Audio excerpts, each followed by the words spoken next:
Well, hello, good people. Mark Holmes here, and as always, I want to say thank you all for watching, commenting, subscribing, and being part of Joe Boo's Day Job. Of course, I have multiple channels because I love to cook, and of course, I am a die-hard Dallas Cowboy fan. This is my day job, which actually everything's kind of my day job, but home improvements, home repairs, cabinet making, woodworking are all things that I do. And this right now, I'm actually in a 125-year-old house that is actually a rental property.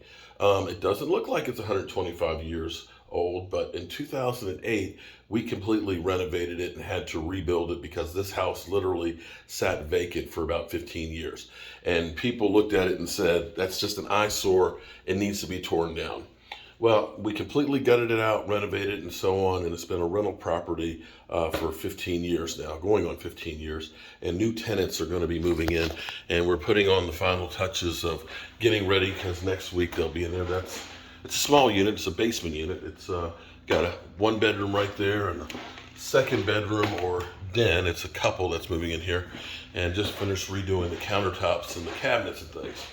So the question is, I did a video yesterday talking about if you wanted to be a landlord, the pros and the cons of it. And there is a lot of pros and cons to it. The cost, the investment, and things like that. But I was thinking about this today because renting is not easy. Renting is not easy. But it can be profitable as well. And the way you look at it has to be really for the long term. Because typically, what you're renting versus what you're going to pay for a mortgage, it may not be a whole lot of money that you're going to get out of it unless it's something you've had for a long time. You know, the thing about real estate is the good Lord's not making any dirt. If you buy something, if you bought this house in 2008, it's a lot cheaper than it is now if you bought it in 2022. And that's a good thing because the rents are going up, but hopefully your mortgages are staying the same unless they're variable rate. And that's a whole nother topic right now. The variable rates were great, but right now with the Fed raising rates, it's not necessarily a good thing. But here's the thing. So some people will look at it and say, hypothetically, let's say that we have this unit. Let's say we have this unit. Let's say the mortgage costs you $1,000 a month, right? And let's say you're renting it for $1,000 a month. Most people would say that's a bad investment, right? Right? That's what you say. You're not making anything on it. Technically, you're not increasing cash flow. You're basically being a pass-through because you're taking the rent money from that person and you're paying it to the bank. But here's the other side of it, though. There's a couple of great things about it. As opposed to flipping a house, if you buy a house and flip it, you're going to put in a whole bunch of money onto it and things, and you're going to need to find something that's below the market value. Because if you're buying a house that's already together, you're not going to be able to sell it really quickly. And the reason I actually got into being a landlord was because the real estate market bubble crashed and you couldn't sell stuff, which was actually a blessing in disguise. But then you got to put all that work, all that money into it, and then you're going to flip it over. And if you grab the money and not reinvest it, the government's basically going to take 30% of it. But here's the thing. That interest that you're paying the bank is tax deductible. Now that you are a landlord, you are a business. Oh. And as a business, you have expenses that are deductible. If you have to, go out of town to work on the property or to check on the property, or if you have to advertise for getting tenants, the paperwork, your cell phone, if you have a fax machine, your computer, these are all things, your tools are all things that you have to use in order to maintain that business. And the business, of course, has better tax deductions than you working for someone else. So that's the first thing. Okay. All right, so great. I'm going to save some money on my taxes. Big deal. But what does that really do for me? Well, think of it this way.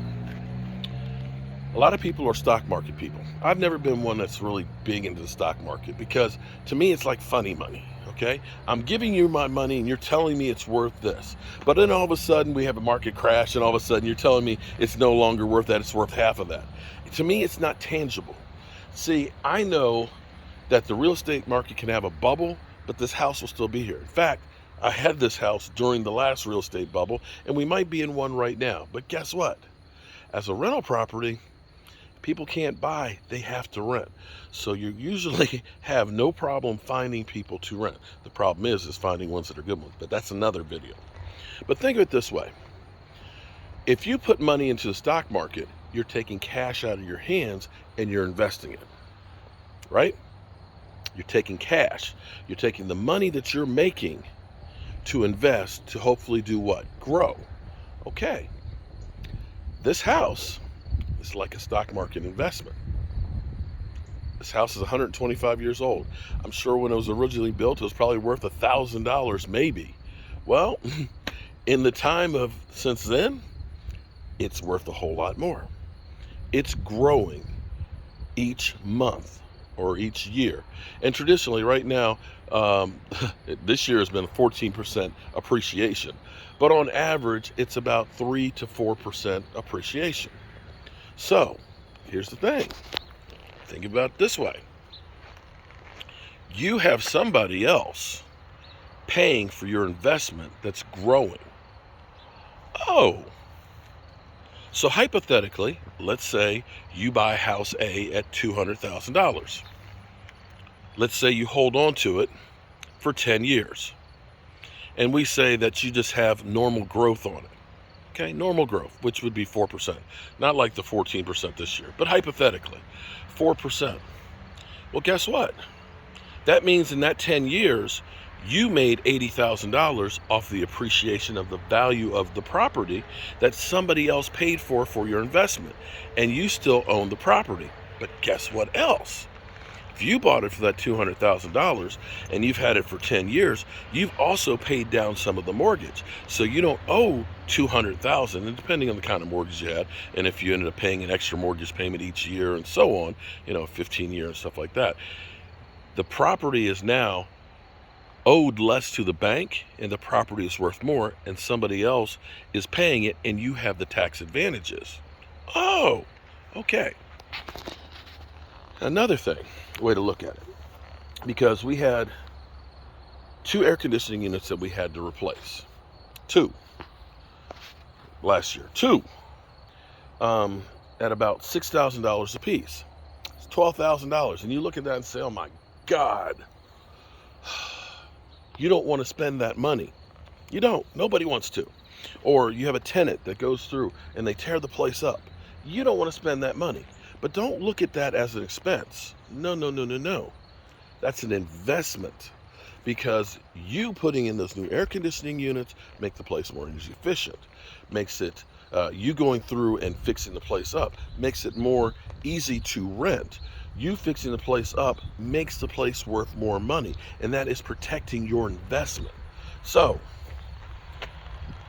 you might just break even on the rents, and you're not making a positive cash exchange on a monthly basis, but it doesn't mean that you're not making money.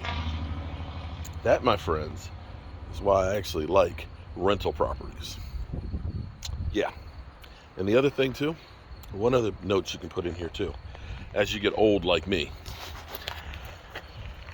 you can put mortgage insurance on those things, where if you croak, the mortgage gets paid off. And if the mortgage is paid off,